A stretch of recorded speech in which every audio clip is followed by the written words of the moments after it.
निर्माण कराएंगे। रूप मत्स्य इसीलिए श्री हरि मनाते हैं, पावन कथा सुनाते हैं। धरा के पाप मिटाने ये कई रूप में आते हैं, हम कथा सुनाते हैं। हे जग के पालनहार, तेरे कितने हैं अवतार। हे जग के पालनहार, तेरे कितने हैं अवतार।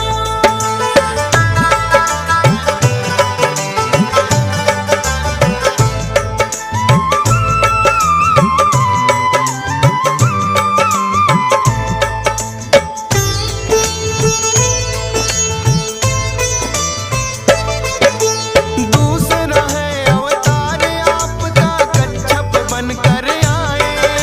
दैत्य देवता मिलकर जब सागर मंथन को आए। विंध्याचल पर्वत को आपने पीठ पे लिया उठा। शेषनाग की सहायता से है सागर मंथन किया। निकला जो कोलाहल तो भोले ने कंठ में थामा, लेकिन अमृत पीने को दोनों में हुआ हंगामा। दैत्यों को मोह लिया आपने, मोहनी रूप बनाया। तब जाकर तो अमृत है देवों के हिस्से आया। धर्म के रक्षक बन भगवन अब आ ही जाते हैं, पावन कथा सुनाते हैं। धरा के पाप मिटाने ये कई रूप में आते हैं, हम कथा सुनाते हैं। हे जग के पालनहार, तेरे कितने हैं अवतार। हे जग के पालनहार, तेरे कितने हैं अवतार।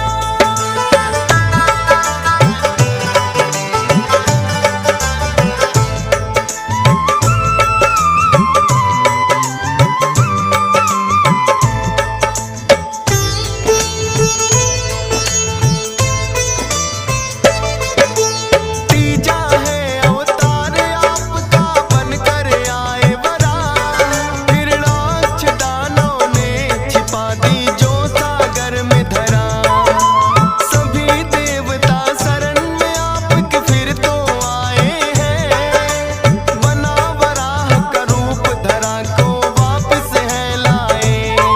हिरणाक्ष दानव को हरा देवों का रखा मान, वरना फैल रहा था भगवन दुनिया में अज्ञान।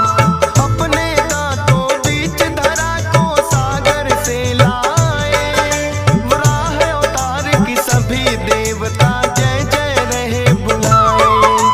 दानव कोई आपके आगे टिक नहीं पाते हैं, पावन कथा सुनाते हैं।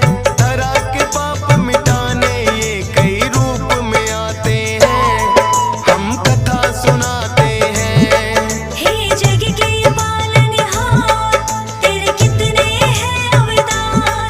हे जग के पालनहार, तेरे कितने हैं अवतार।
पग धर